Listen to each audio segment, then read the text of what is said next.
We all have demons. You know, that voice in your head that chips away at you, constantly pelting you with doubts, criticism, and self-judgment.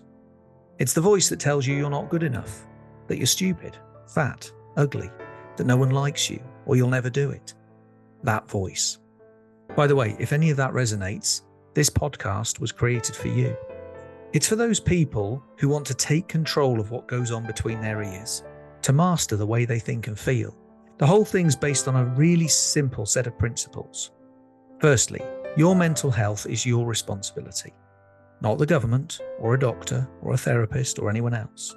Secondly, the world is becoming an increasingly stressful place. We're not in control of the world. It's not going to slow down for us. So we can either cower under the sheets or get to work on our own headspace. Thirdly, there's no one-size-fits-all answer. There's no blueprint for our mindset. What works for one person may not work for another. So we need to find our own answers. So, through the course of this podcast, we'll be learning together, learning from each other, sharing solutions, sharing our ideas and experiences, what works and what doesn't. You'll find no psychology textbooks here. We'll be exploring real-world topics with real people who are sharing experiences from their own lives. So, if all that sounds good to you, let's dive in. Welcome everybody to another episode of the Demon Charmers podcast. This is a live episode with our fantastic audience.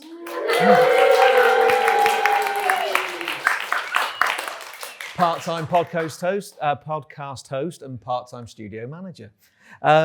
Today's episode is all about resilience, in particular, our ability to bounce back and hopefully even bounce back stronger from those setbacks we experience in life. I think everybody has them, the setbacks in life. Tony, you had a setback, which I know was particularly public. Can you tell us about a moment that you bounced back from? Well, it bounced off him. For those who aren't aware, I played rugby union for England. And one of those games for England was in a World Cup. It was a long time ago, in the last century, I have to say nowadays.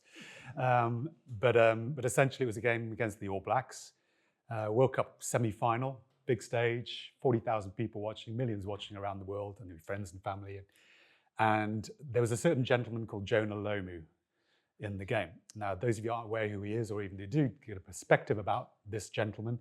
6'5", 19 and a half stone, about 120-ish kilos for those in that language. He was a big bloke. He was a big lad. and I'm not 6'5" and 19 and a half stone. Well, nearer 19, I don't know now. And he was as quick as I was, almost, but near enough. And that was basically my job on a pitch, to run away quickly from the big guys with a rugby ball in my hand and go and do some things. And so, yeah, he had a bit of an impact that day. He scored 4 tries for the All Blacks against us and sort of ran riot. And I suppose why it's directly related to me, although I could go deeper into why. But when we match up on a game on a rugby pitch, I'm just looking at a Kiwi in the audience here. When we line up in a rugby game, my job is to sort of really mark your opposite number. He was my opposite number. So it was my responsibility to score the tries and defend them. And the ledger was not quite in my favor that day. And I suppose from a sense of just getting some perspective on what this means is when you're at that stage and that's happening and people see that, there are a few nods in the crowd. Anyone who has any inkling of who I am, and it's invariably the first or second question they ask me 25 years down the road is, what was it like facing Jonah? Yeah. And when you go in a game of rugby, when you're sort of like, oh, am I going to be good enough today? And that was a day I patently wasn't good enough. And that's a reminder. And what happens with challenges, and that's what I always relate to people, is any challenges you have, it's not often at the time, it's the reminders of that thing that just keep coming and hitting you and hitting you and hitting you and putting you back into that moment. Yeah. Every time when someone wants to talk about my rugby career, it's not about the highs, it's about the biggest low. Yeah. And that's what I've had to sort of come to adjust to. Yeah. And which elements particularly have been toughest within that for you? Well, I think it's the fact that, you know, you're calling demons. The demon for me was always before a game, am I going to be good enough for that day? Yeah. And that was the reminder of the day I wasn't.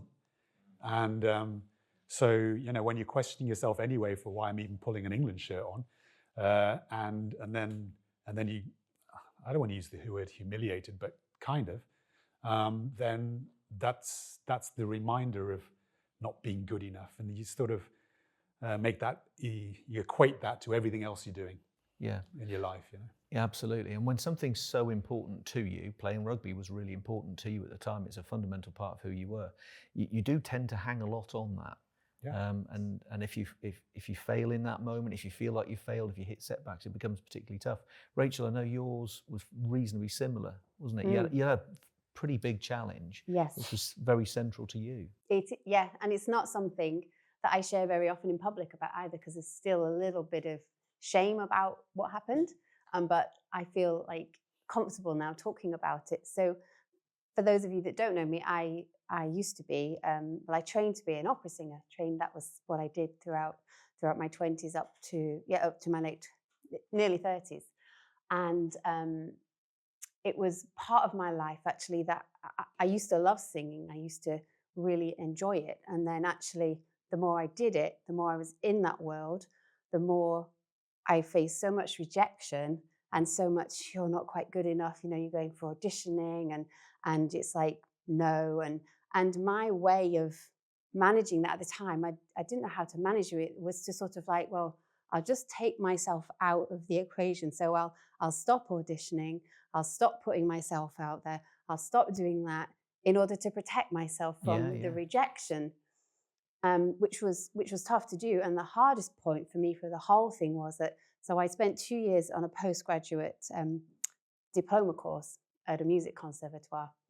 And the final thing you have to do at one of these places is to do a final recital. And you get marked on this final recital.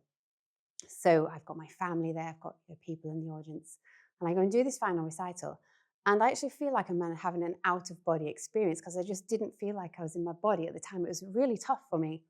Anyway, I forgot about it. I got home, and then I get the mark, and I receive it, and it's like, you failed. And I was like, I can't tell you the shame that I felt at that time. You know, I'd spent all that time there, and you failed. And I see my father seeing that, and he's like, oh my God, my daughter's failed. And I'm seeing him devastated that I failed. And then you feel like you failed your family. And so there was all that going on. And I couldn't talk about this for a long time because of the shame. And so then, and that is why ever since that moment, I decided, right, that's it, I'm done. I'm never singing again. I'm just never doing it, in order to protect myself from that failure. Yeah. I've overcome that now, unfortunately. Now I do use my voice, as some of you know, I'm a sound healer, and I found that, but it took me 15 years to open up my voice again and go, I'm not going to be ashamed of the sounds that come out of my mouth, and use my voice for the way it was intended, for good. But I had to overcome that shame of being marked as, you are a failure. Yeah. And not let that hold me back. And I think that's a really interesting distinction, because there are some things I've done where I think I failed at the thing. And there are some times I've said, I failed. And what I actually mean is, I am a failure. And I don't just think I failed at the thing, I feel like I failed at life in all parts of my being. And there are some, and particularly when you're connected to whatever you're doing, really emotionally connected to whatever you're doing, it can feel like not you failed at the thing, but you have failed as a person. Was that closer to your experience? How I felt shame, I felt embarrassed, I felt I couldn't tell anyone about it. And I'd seen everyone else was like, how did you get on? It was like, I couldn't talk about it. It was just because, what would they say? What would they think? What would they think about me? And I'd invested a lot of money in going to this. It was a prestigious place to be. And so I had to just retreat. That was my way of getting over it initially, was to retreat. I'm not saying, and I learned from that, but that was how I protected myself initially. Just to heal from all of that. But I didn't let it stop me moving forward. Ultimately, absolutely. And that's the thing that I took from that. And I want to chat to you about this in a second. Adam, yours is slightly different. I mean, I'm sure a lot of what they've said resonates. What was your big setback? Which one do you want to talk about? Well, the one that you've shared a couple of times that really resonated with me was when you went to the States. And although I think you were fairly successful initially, you hit a bit of a bump in the road, didn't you? Yeah.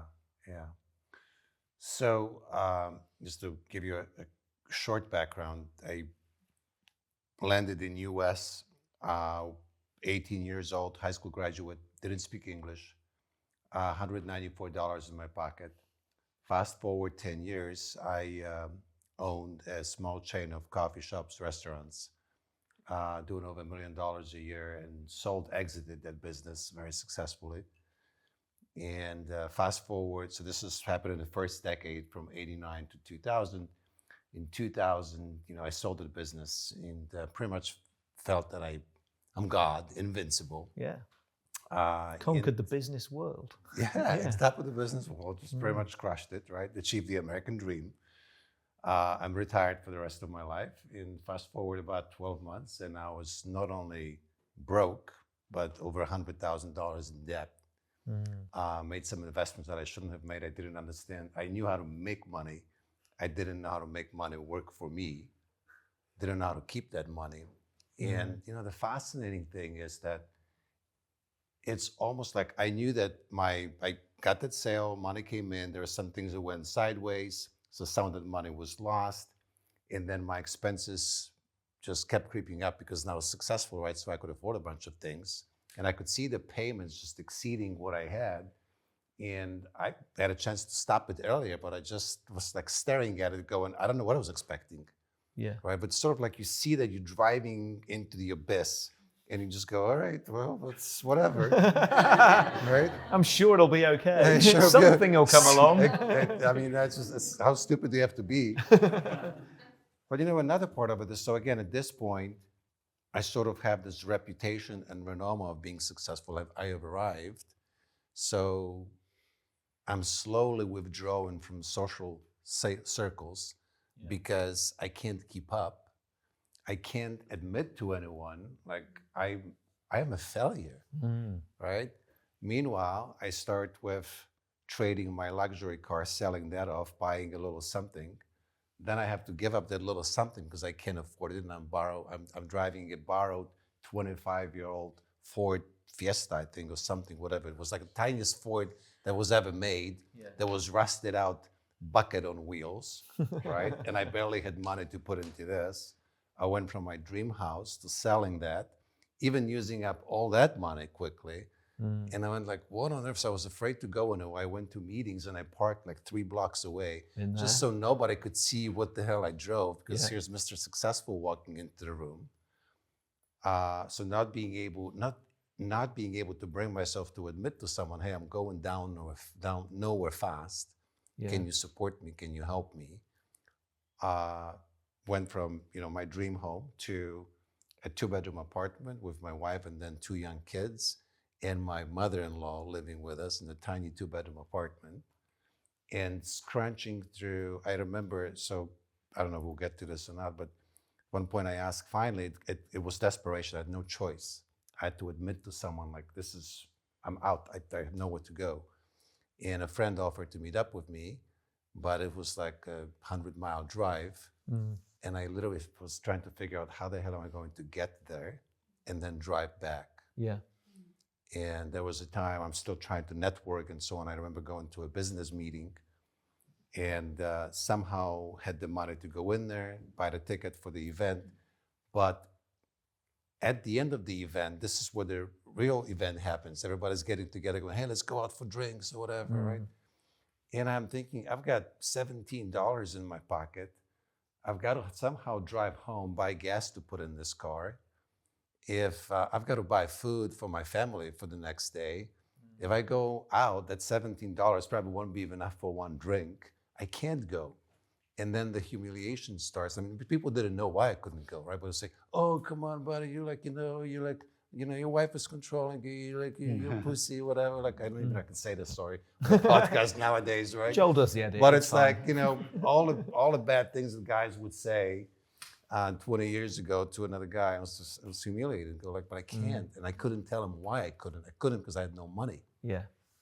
Yeah. Right. So it's amazing the spirals we catch ourselves in, and so much of what you said resonates with parts of my past where I was borrowing my wife's granddad's car because we couldn't afford a car. yeah. I was parking it right round the corner so that nobody saw me parking it outside the door of wherever I was. I must have done almost 10,000 steps a day. I mean, that was probably the upside, but yeah, absolutely. And you're right. It was the humiliation of it that was a real challenge for me. I'm really interested because, I mean, these are all pretty significant setbacks. How have you bounced back from this, Tony? I mean, what did you do? Not just in that moment, but what have you done since to bounce back from that? I think fate plays a big part. We made a purposeful decision about what environment I ended up in after that episode. Not necessarily for the decision of recovering from the setback, but more, it just was the right place to be. It ended up being the best decision I ever made because unbeknownst to me at the time, actually that was where I needed to be. Yeah. And it allowed me to sort of recuperate and come back and show myself capability, like Wise on the rugby field about what I'm capable of. 2 years later, I was pulling on a British and Irish Lions jersey. So that was a bounce back. Yeah. You know? It's a more nurturing environment? Or? Yeah, totally. The environment was essentially not normal for rugby. Talk about love, talk about affection, relationships, how important that is, and being able to talk about vulnerability and where you make mistakes and put an arm around each other's shoulders, judging how you are by giving each other a hug. Yeah. With a sense of, rather than saying, how are you feeling out of 10? You know, you'd get a hug from our strength and conditioning guy, who was the guy called Steve Black, an amazing mentor for us to sort of teach us about the fundamentals, about what is really important behind an environment to create a space where we can all be our best. Yeah. And I was fortunate enough, often it is that way, fate, you end up with the right people at the right time for me. The reality is that was on a rugby field, myself, and getting over the setback. Like a lot of these things, you sweep it under the carpet, you get on with things. And it's probably only really the last few years that I've really had to address it because I've had to talk about it. Because I've put myself out there to talk about me and my experiences and things like this to try and convey to people. It meant I had to confront it. And it's only really the last few years that I have. Has that process been helpful? Hugely helpful. I mean, because in a lot of ways, instead of just a coping, and you talk about bounce back, well, I probably didn't bounce back. It was more of a sort of bounce off the floor and a roll along the carpet sort of thing. But so part of that procedure that's really helped me was that I was reminded that post that match, we had a meeting in the evening, just a sort of gathering. It was the end of a World Cup sort of campaign for us, a big event. We'd been together for months preparing for this thing. That was the end of it. Yeah. It was a room not dissimilar to this, well, size-wise. We're on this in there. No one was talking about the game. And the way I am, I kind of like want to at least just say my part about what happened that day. So I, if nothing else, just stand up and say sorry. You know, I'm sorry to you guys, I've let you down. And my little part in it, I apologize for it. Didn't show up as well as I'd hoped to be, but you know, I'm sorry. And then sat myself down and essentially looked around the room, and there was zero response. Yeah. And zero response from the fact of, well, okay, other people didn't have a need, I think, to say anything at the time. I felt I did. But at the moment, it was sort of, if I look back, someone reminded me of that recently, because I just thought, okay, that's fine, move on. But as a reminder of that, looking back was, actually, hold on, as a bounce back sort of thing, my capability at that stage to address it was actually a huge strength. Yeah. And to want to go there and want Completely. to sort of move on and talk about it and admit my vulnerability, and that's become the buzzword, isn't it, nowadays? But that sense of just moving on from it, well, I was ready and I had the capability. These guys psychologically maybe weren't. So I talk about it almost now as there was an elephant in the room that was talking about Jonah and his effect on us that day and that loss. Well, no one else took it on their shoulders, but I did. And I sort of, okay, well, I'm strong enough mentally to have taken that elephant, wear it on my shoulders, and wear that with pride almost. Yeah. With a sense of moving forward, not as a criticism to anyone else in that room, but more as a positive thing for me to hold forward and take forward in a way. Yeah, one of those the words that sound similar but are profoundly different. Responsibility and blame. Yeah.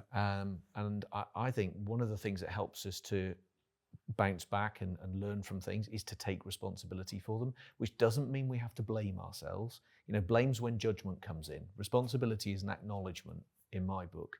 And it sounds like in that moment you were already starting to take the responsibility, but probably didn't need the blame. It wasn't your fault, but maybe you can take some responsibility.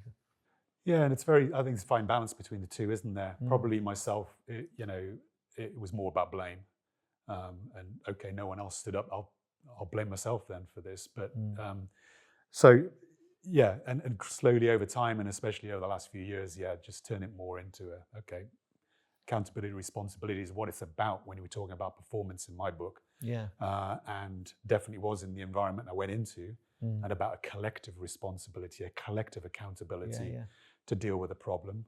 At that situation, it was a personal one.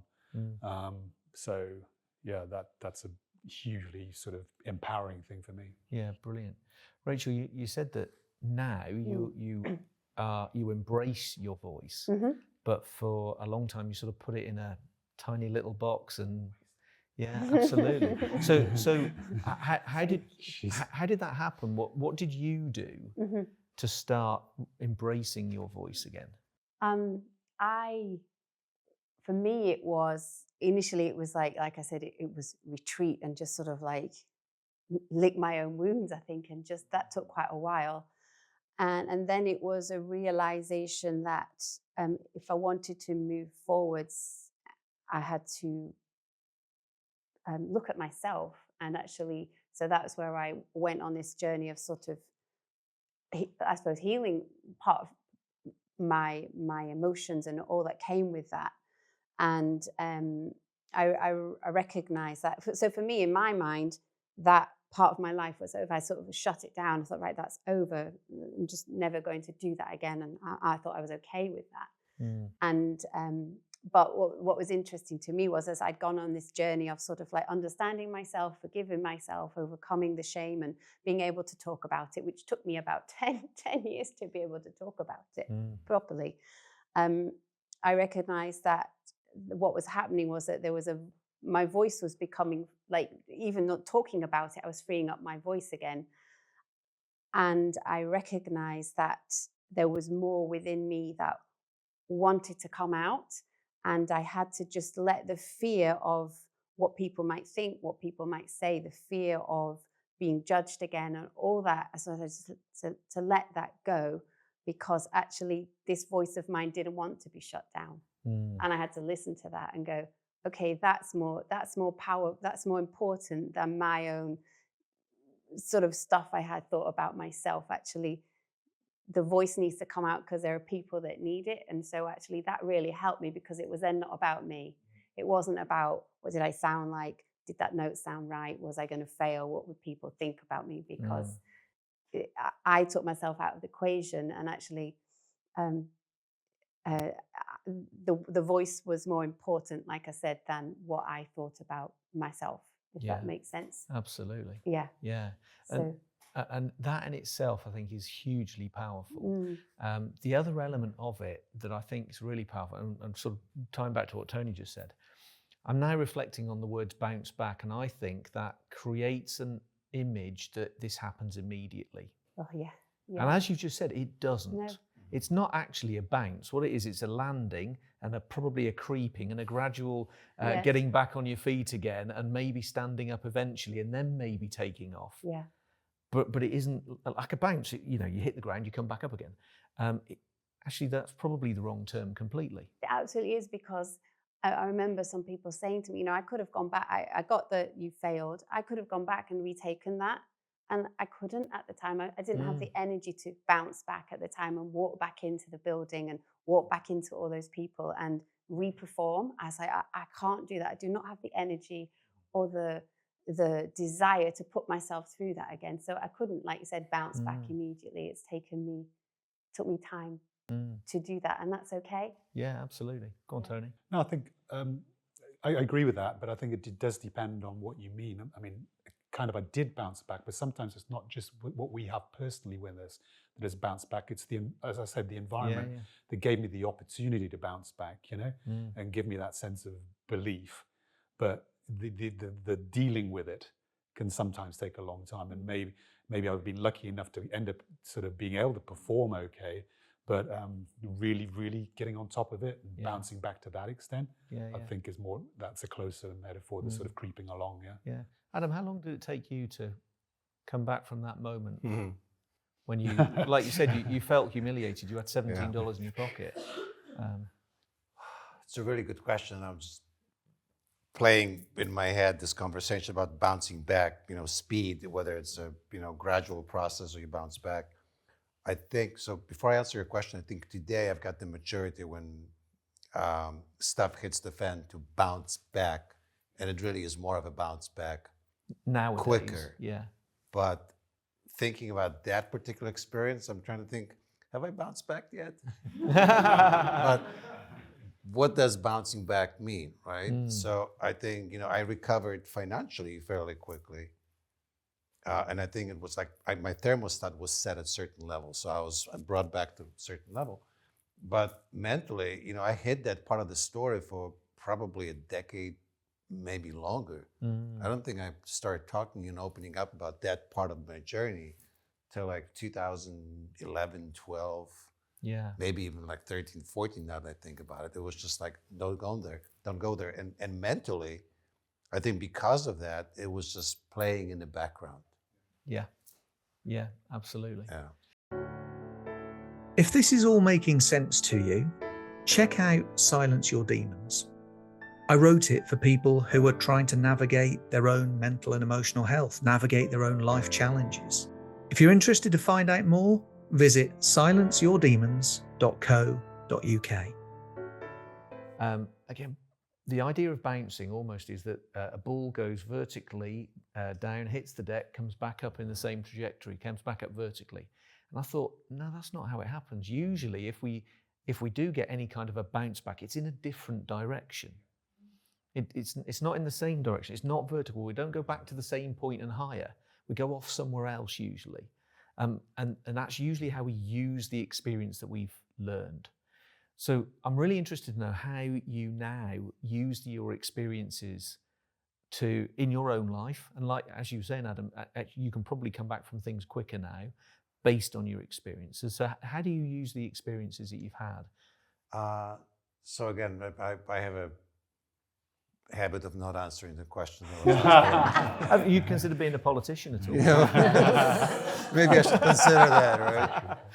But I think, so part of what happened, I think, is the strength, or gave me the strength, because, if you're an entrepreneur and didn't have a setback, you probably haven't been an entrepreneur long enough, right? Or if you lived life and didn't have a setback, you're probably too young, or very young. So what it allowed me to recognize is that life is never a constant. Like, if things are super good for you, there is a very good chance in the near future they won't be that good. Maybe it won't get super bad, but they won't stay that good forever in one area of your life or another. And on the flip side, if it's super, super bad, chances are it's about to get better, probably significantly better.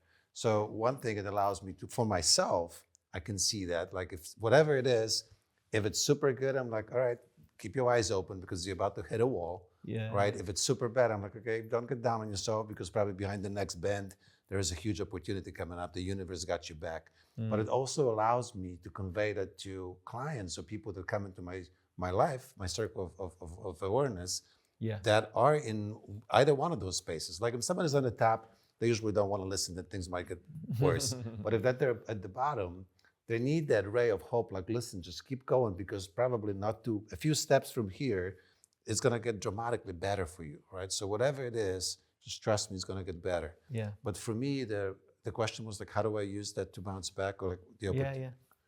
I think I wouldn't be where I am today without that failure. So I think we had this conversation before. When people ask about failures today, I have a hard time, even like this, I'm like, I know it was a failure. That's how everybody calls it. I no longer look at those things as failures. Even today, I don't no longer look at events as failures. It's a stepping stone. What did I learn? What's the opportunity to do differently next time? Yeah. Right. So from that perspective, that was a huge gift. Yeah. And I think the very fact that you see it that way means you look for the opportunities. Yeah. And these are challenging moments, like you say. It doesn't stay sunny forever, particularly in this country. And you know that there might be challenges around the corner, but if you understand that within those challenges are likely to be opportunities, you've got your antenna tuned in and you're looking for the opportunities, so you're far more likely to unlock them when they arrive. That's it. Yeah. Rachel, what have you learned? How do you use your experiences now in life? I think it's made me a lot stronger. It's made me understand myself a lot more. And it helps me. I can use it to inspire others. You know, when I hear other people on their journey and they, you know, tell me what's happened with them, I can share my story, my journey with them. And I think that hopefully inspires them not to allow it to stop them from moving forwards. Because I think we often can allow failure to hold us back, and we think we can hold on to that shame of it, and we stop moving forward. So hopefully what I've been, I mean, it wasn't as traumatic as what's happened to some people, but it was traumatic for me. But it will hopefully give others inspiration to go, do you know what? I'm not going to let this hold me back anymore. And I'm going to, move forward from that. It might take you in a different direction. You might go somewhere else. But that's great, because I've seen it now. It's like, do you know what? I'm so grateful for that moment, because if that hadn't have happened, who knows what I'd be doing now? And actually, I'm actually doing what I'm meant to be doing. Yeah. And that's amazing. Yeah. So I see it as a real positive now. Absolutely. Yeah. Years ago, somebody shared their view of the word forgiveness, and it was about experiences, and it was, thank you for giving me that experience. And you know, it resonated so much with me when they said it. I thought, I'm adopting that. I'm a big fan of permanently borrowing good stuff. So yeah. Tony, how do you use your experiences now in life? Well, I think by understanding that they are experiences to learn from, as they've all correctly said. And probably the nearest metaphor, those who aren't aware, I went flying afterwards. And you go in a simulator, and the simulator is a purposeful, proactive means of testing you, pushing your limits, learning something for each one, usually making a mistake in the sim, and what can you gain from it. And I liken it to every one of these as just expanding your comfort zone, you know, of where you can operate. And as we get older, and I think that's what's happened, our just comfort zones just got a bit bigger with what we can deal with, not necessarily with a direct experience and challenge, but sometimes just how you learn from those to how you'd apply it to something different. So to your point about going off, the ball going in a different direction, well, it happens all the time in a rugby field, that, by the way, doesn't it? So, you know, you finish your rugby, then I go into flying. Well, how do I apply what you learn from each experiences that you have in your life, whatever the sphere, into those other ones? And I think just generally, you just get more sort of confidence because of the fact that you have come back from things and these challenges in the past, and how to apply those to learn to get there. And you know, the sporting analogy we love to talk about, it's never a win-lose, it's always a win-learn, isn't it? Yeah, absolutely. And that sense of, what can you take from this thing? The big thing you can take, you've been through something before, it's usually the same magnitude, if not bigger, you'll be fine. Yeah. But that comes with age, doesn't it? And I think you're right, age, experience, but also reflection, because I don't think age necessarily gives you anything. The experience, the wisdom, all that sort of stuff comes through reflection, and because we learn from it, which is an active process, in my view. It's not a product of becoming older. We could become older without ever gaining that. Yeah, we liken that in flying. We get measured by how many hours you've flown. That means nothing. You know, you're a bit older and you've flown a few more hours, but did you experience anything in those hours? And luckily, in my hours of flying, not too many things went wrong. It was mainly in the simulator you learned things. And so absolutely. And some people just go through a lifetime of experiences at a very young age, and get that, so hopefully built up that resilience on the back of that. Yeah. But or the environment they're in to allow them to learn those things. Yeah. Absolutely. Final little reflection from me on this is that I think through my life, I've known that those experiences have become really, really useful. And now when I think about certainty and uncertainty, I'm much more comfortable with the knowledge that life is uncertain and I don't know what's around the corner. But whatever is around the corner, I think I'm in pretty decent shape to deal with it. I may not have the perfect answer straight away, but I think I can probably learn my way, find my way through it somehow. Even if it's a bit tougher, even if it's a bit darker, even if it's more challenging, that I can use what I've learned so far. I've got some tools in the toolbox, as it were, and I can probably get through this. And I think that's what experiences like this tend to give us. Not the answer to the problem, because we don't know what the problem is yet, but the knowledge that whatever it is, we can probably get through it, to echo your point.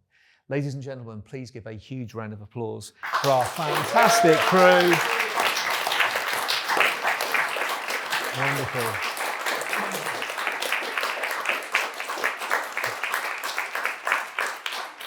Thank you. I'd really like this podcast to help as many people as possible. So please subscribe and share it with colleagues, friends, family, and anyone that you think might benefit. Thank you.